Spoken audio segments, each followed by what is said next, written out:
Welcome back to the Truth That Heals podcast for part two with Angie Berrett. Angie, how are you doing today? Woo!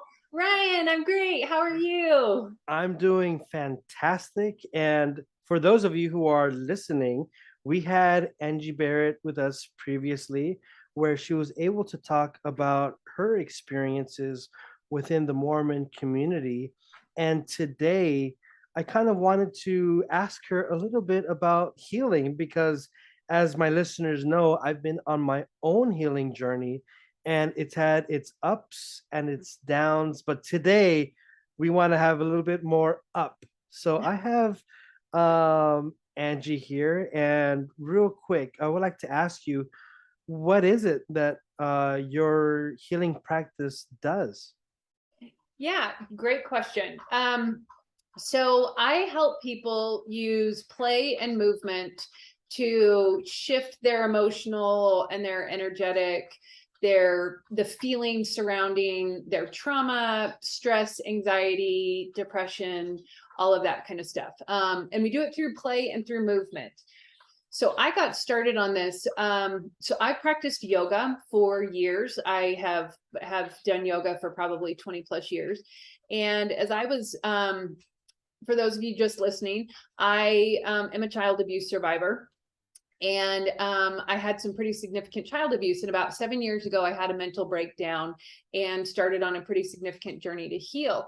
And as I was on my healing journey, I got to a point where I couldn't even do yoga anymore. Yoga was actually too much for me. It was way too structured, too regimented, and I couldn't do it anymore. I was also not able to work as a nurse at that point. I'm a registered nurse, and working as a nurse was actually very traumatizing and very triggering for me. So I took a break from nursing. I decided I was going to go to graduate school to become a nurse practitioner. And halfway through my master's program, I realized I did not want to do that. It was actually, in many ways, more triggering for me, and I had to take a break from it. So while I was taking a break, the yoga studio that I did still go to occasionally when I could make myself go was offering a yoga teacher training. And I thought, well, maybe I'll start teaching yoga. And so I took the yoga teacher training and became a yoga instructor and realized that I could teach yoga. I just couldn't actually be a student going to classes. That was just really challenging for me. So fast forward a couple years, and then the pandemic hit, and the pandemic changed everything for a lot of us. And when the pandemic hit, another yoga teacher friend of mine asked if I wanted to take a certification to become a trauma-informed yoga instructor. She knew that I had a trauma history and wanted to know if I wanted to take the certification with her on how to teach trauma-informed yoga. And I did. I thought it was very interesting. And so a couple of things happened around the same time. So I was learning how to become a trauma-informed yoga instructor. And in one of our modules, we talked a lot about how play and playful movements actually really help to tap in and help us to regulate our nervous systems. And by that, what I mean is it helps us to learn how to handle when we go into anxiety and when we go into depression, and how to kind of navigate it, because we're always doing those ups and downs, like you mentioned at the beginning, Ryan.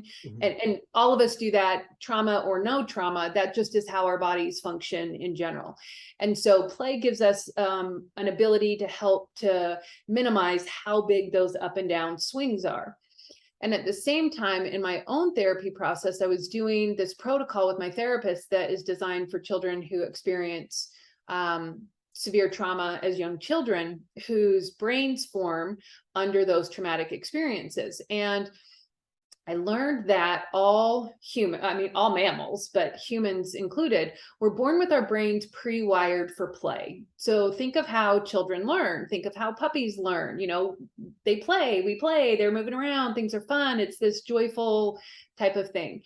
And as we get older, we lose that ability to play. We don't do that as humans anymore. Our play becomes competitive. We play sports, or we play violin, or musical instruments, and it becomes very very regimented. It's not done for just the pure joy of doing something.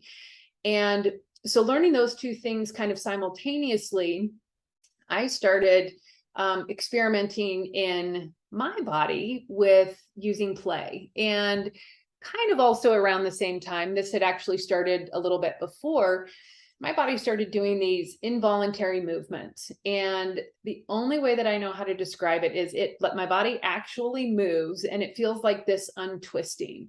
And I've seen multiple doctors. I've talked to my therapist. My therapist has consulted with people, and it's not very common.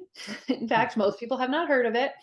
And the only response is, well, my body's trying to release the trauma that it couldn't release when I was a child, because my abuse was so severe, I couldn't actually move or do anything as my abuse was happening. And so my body just started these involuntary movements. And so I started using play and movements to help release this buildup of this emotional itchiness, this pain, this angst that I was feeling as I was going through my process. And it worked. It started making this huge difference. I found that I was able to find more, if not happiness, I was able to find more peace. I wasn't quite so, when I get really triggered or upset, I want to peel my skin off. Like I actually will pick at my skin. And I found that I wasn't doing that as much because I was releasing a lot of this energy. And then I started telling some of my friends about it and they wanted to try it. And so we tried it and it worked for them. And it's now grown into this, it's evolved and it's grown into this movement, I'm gonna use that term, where using play and movement actually really does help people learn what their bodies are trying to tell them in order to release the trauma that we have stored up inside of us. Okay, so these movements are, as you were saying, it's like releasing like the pain that you've had like compressed in your body. It's kind of Yes. like unloosening the soda bottle, I guess.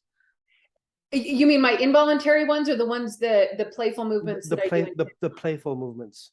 It's like a way to So decompress, or it is. I think of it like as releasing a pressure valve on like a pressure cooker to open up the valve and it lets some of that steam off. So the best way to understand what's happening in our bodies is I'm laughing because my brain just, I love talking about this and I could talk your ear off for hours. So I'm just trying to process what the way that would make most sense is to talk about it. And the easiest way to understand what's happening is to talk about what happens in our bodies with our nervous systems in times of stress. And so trauma is part of that. And the easiest way to understand that is, it's called the hand-brain model by a psychologist by the name of Dr. Dan Siegel. And so the hand-brain model, and I can explain it really quickly for any of you that are not science people, don't worry. This is designed for children. This is how my brain learned. So this way makes sense to me. So if you take your hand, fold the thumb in, and then fingers come on top, this is half your brain. So if you do it with both hands, it would represent your brain. We have two halves to our brain. The right side of our brain controls the left side of our body, and the left side of our brain controls the right side of our body. So if you cut it in half, we're going to use just half the brain, although it's the same on both sides. The top part, the finger part, is the rational thinking part of our brain. This is the part of our brain that's the grown-up part that makes those rational connections, that will say no, yes, that can make those connections. When something happens, we sense some sort of danger.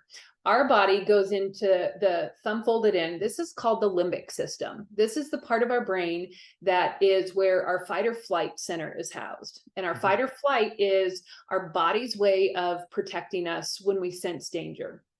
And so what happens when we go into fight or flight? Now, stress can cause this, worries over money. A lot of people are in fight or flight right now with like the high inflation. How are they going to put food on their table? Things like that will actually trigger into fight or flight. And so when we go into fight or flight, our body's actually preparing us to either run away or to fight whatever we sense the danger is. So it's releasing adrenaline, it's releasing hormones that are getting your body ready to run or to fight, to get away. And so that's where that buildup of energy, a lot of times this is where we feel anxiety, irritability, restless when we're in this state.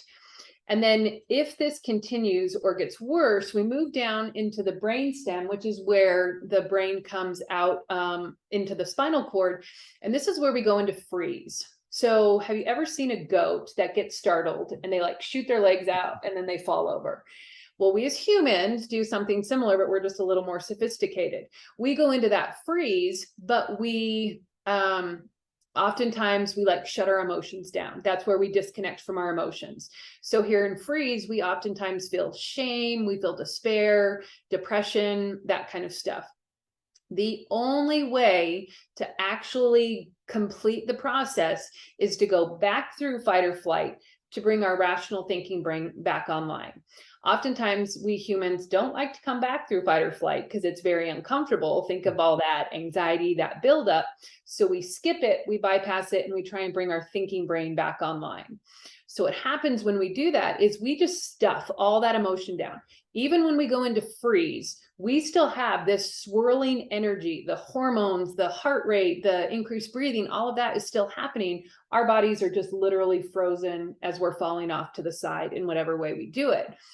So by doing some sort of movement, that actually releases the physical buildup of adrenaline, the stress hormones, all of that kind of stuff, so that we can bring the rational thinking part of our brain back online. However, because that is so uncomfortable to go through, finding ways to kind of separate from the human experience and in order to release that energy is incredibly helpful. And so that's where play comes in, is that by doing some sort of a playful movement, we're able to release that buildup of energy and get it out of our system, so we're not so likely to flip our lid. So it is kind of like releasing that pressure valve, because we're not only releasing stored trauma, we're letting go of the current stuff that is stressing us out as well, so that we can keep the rational thinking part of our brain a little more online. Okay, so let me just take a few steps backwards so I can digest. Yep. So you have that part, the top part of the brain, which is the rational part, and then Yep. going inside, it's the fight or flight. Fight or flight, yes. Okay, and then that part of that brain stem is where the freeze. Yep. Okay, now what happens when the brain is in the freeze mode again? Yeah, that's oftentimes where we feel depressed, immobilized, we're not able to move, we don't want to function.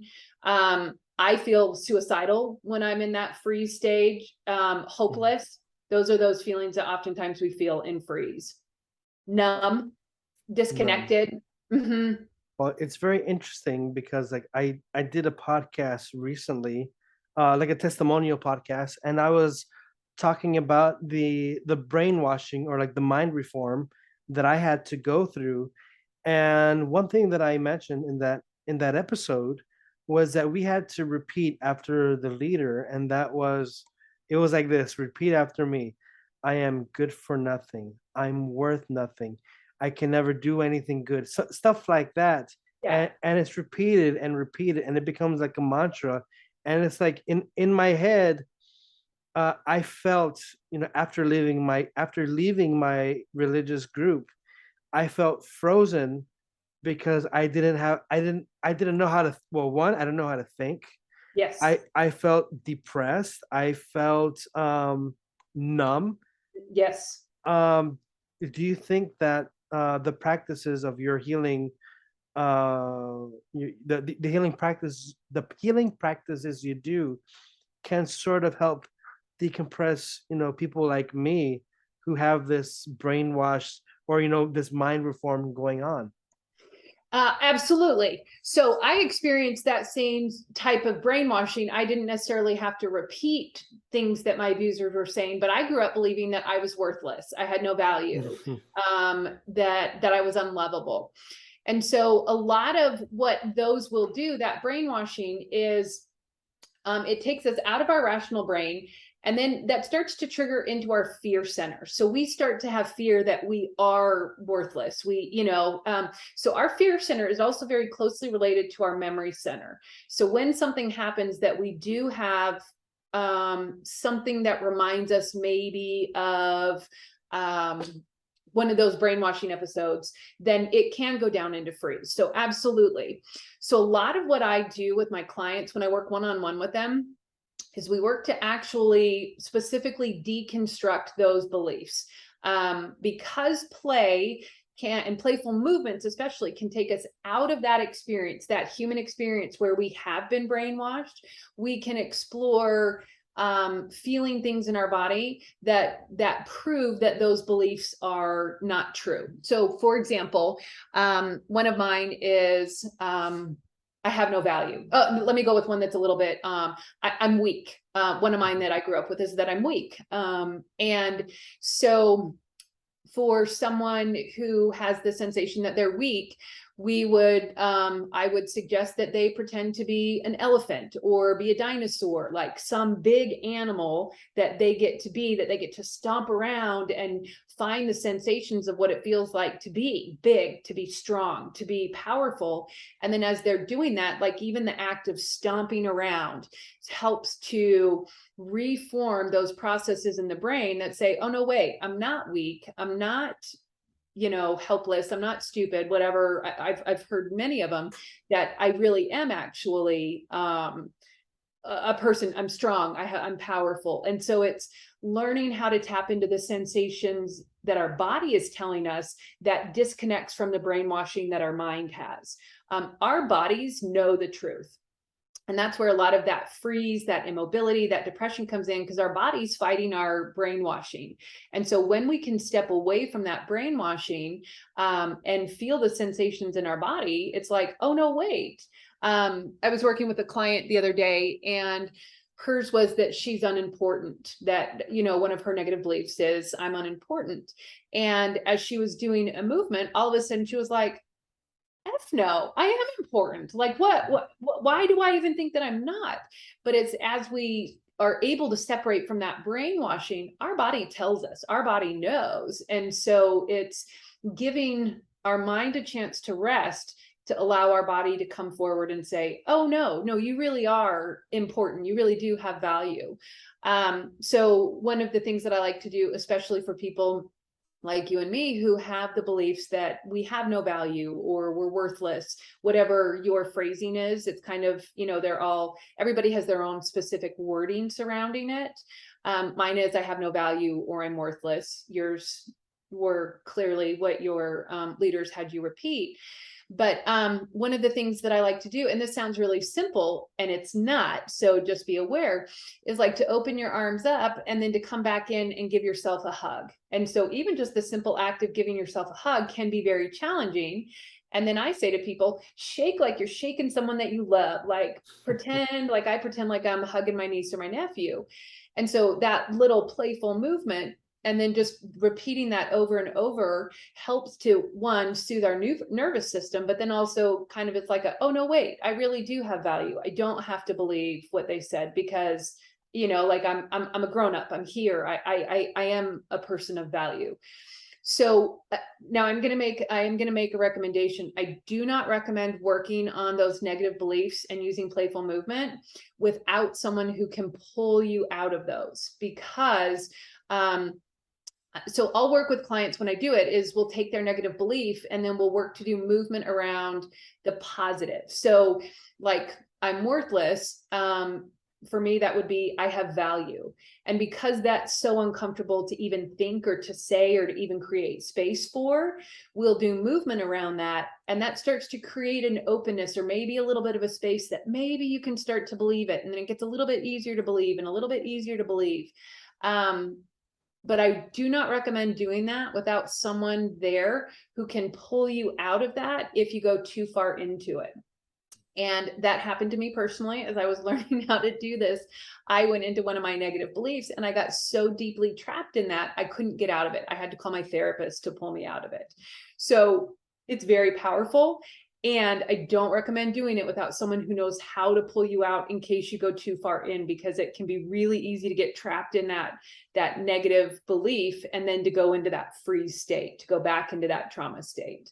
But absolutely, yes, there are movements. I work with people all the time to help reprogram their brain so that we don't have to believe those things that have been programmed into us. And I'm listening, and as I'm listening, I feel I feel a connection because um, before I even did my podcast, Mhm. people don't know, but I suffered from extreme social anxiety. So yes, I'm a very outgoing person, and I can meet people, but deep inside, I was just terrified.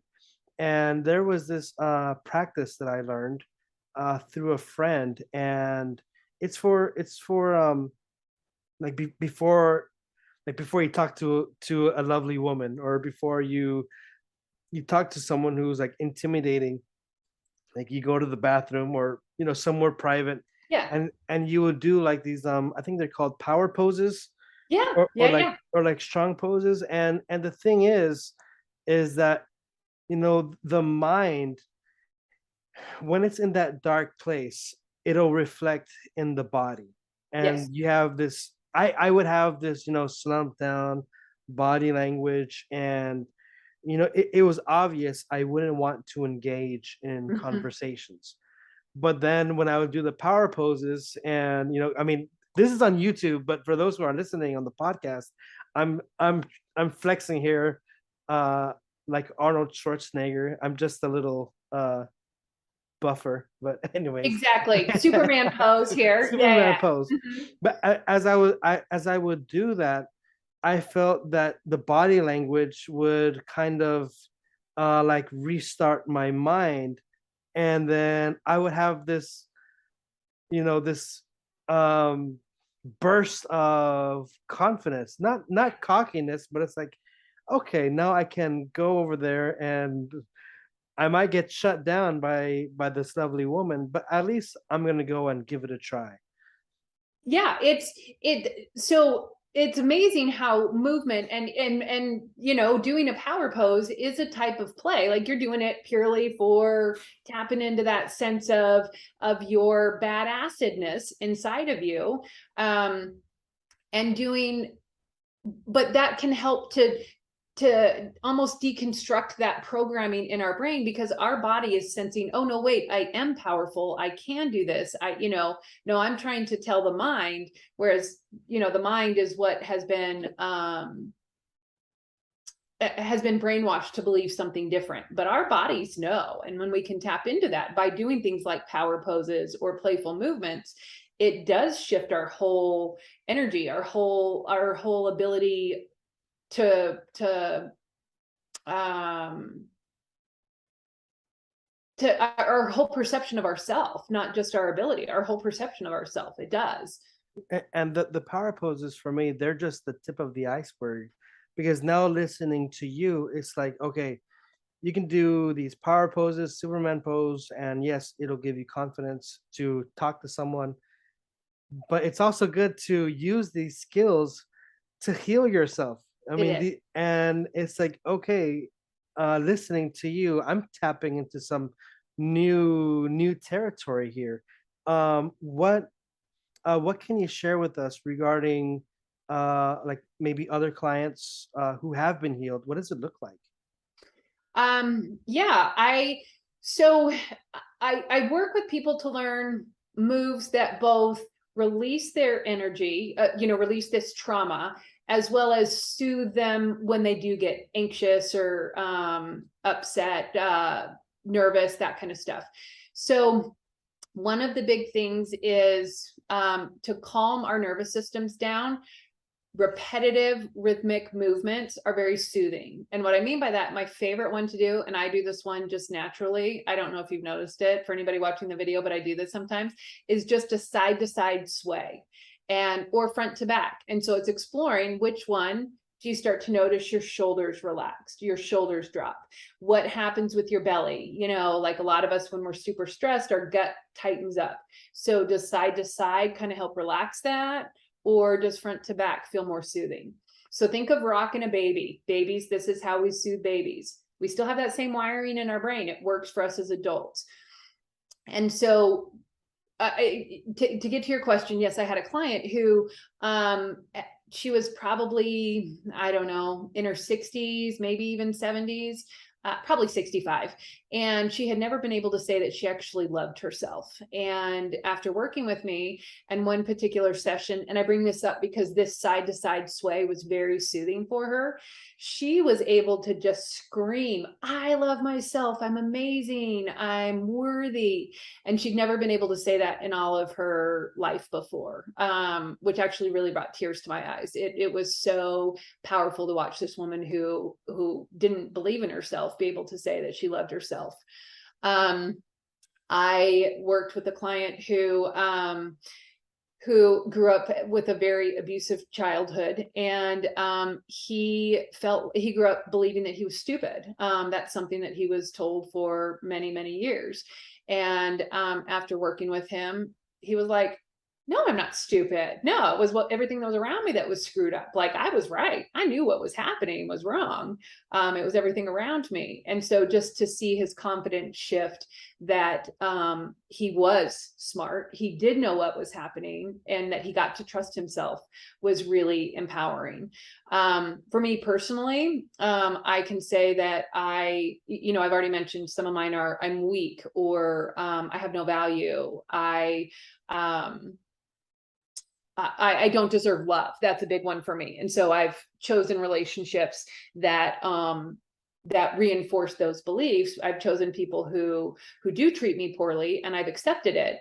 And now I'm like, oh, no, don't talk to me like that. Or, just even my own sense of, no, I know who I am, and I know what I'm willing to tolerate and not tolerate, and that's not okay. And so one of my big ones is when I feel unlovable, I'll do that self-hug that I was describing. When I feel like I am unworthy or unlovable, one of my favorite ones is to pretend like I'm an elephant stomping around, and I am as big as I want to be. I get to trumpet my trunk as loud as I want, and I get to take up as much space as I want, because I get to, and that's who I get to be. And so my own have healed tremendously. When I want something and I'm feeling really kind of meek or mild, I'll pretend like I'm a lion going out hunting. And so just even that, even before coming on podcasts or things like that, just really helps to shift when I do some interviewing or talking about my story, because it can be very challenging. Like, I'll do some sort of move pretending like I'm an animal, and that shifts me out of that. Even for me, it's fear of speaking of my story. So it shifts me out of that fear that, oh, no, I get to be as powerful as I want to be.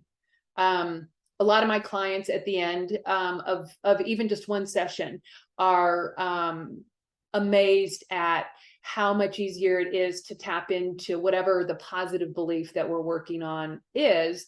And there's more space between that negative belief and what they actually believe at that moment. So whatever their negative belief is, I worked with one client, and hers was that she couldn't do anything right. And so, and that one took a lot of us working with. We did a lot of sessions with her, and because that one was really deeply ingrained. And she was able to say, oh, no, I'm doing the best that I can. Like, there is no right or wrong. I'm doing the best that I can. And I accept that. Like, I'm proud of myself for that.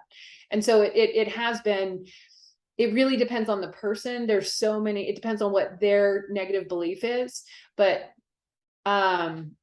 just to see that shift, or that space that enables people to say, oh, no, wait, maybe that really is a faulty belief I have up here. Because in here, I know that I am powerful, strong, worthy, lovable, whatever it is. So, well, I'm so happy that I had you, because I had you on the show. I don't have you, but yeah, I'm so happy that I have you on the show, because listening to you just gives me the courage to not give up on myself. And yeah, these dark thoughts, this anxiety comes, but now knowing that there are tools, there are therapeutic tools, and there are counselors who can be trusted, because like in many of our experiences coming from cults, we did have our trust betrayed. And you yourself, you shared in the previous podcast how that trust was just like, almost completely Yeah. destroyed from a young age, and yet you came back up a fighter, resilient, and now you're helping people.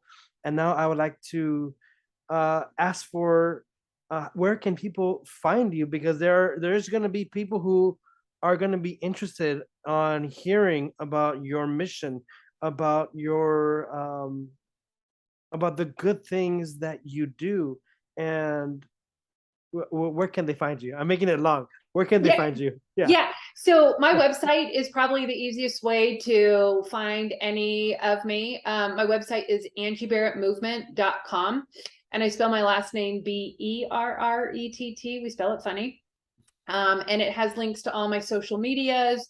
Also, if you feel like you're going to lose your cool, I do have a short 5-minute movement sequence that you can do that can help shift if you feel like you're going to lose your cool and you just need something, before you punch a wall or whatever you're going to do, run away.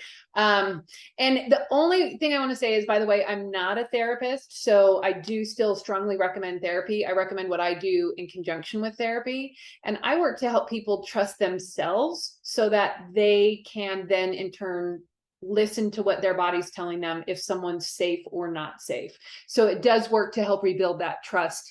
But we have to build that trust in ourselves, learn how to trust ourselves first, because for many of us who have been in cults, that trust is destroyed, and we don't even trust ourselves, let alone like ourselves. And so that's a big passion of mine, is to teach people they are powerful. You do know what's right, and you have the ability to heal from within. I'm just the guide. You do all the work. I love it so much. Thank you so much, Angie, for sharing, the bad, the sad, and for also sharing that healing is so possible, and there is a need for resilience. And I think that you are becoming a light in the midst of so much darkness, because there's so many people who need, authentic light. And we put so much trust in these people who betrayed it. And I'm so happy that here you are, instead of, staying down, you're getting up, you're fighting. And not only are you getting up, but you're helping other people to stand, to walk, and to even fly. So again, thank you so much for what you do. And I look forward to sharing this podcast and sharing the links on the description below. So everyone, thank you for joining us. Go check out Angie Berrett's movement. And until next time, I am Ryan Anthony Hernandez, and this is the Truth That Heals podcast.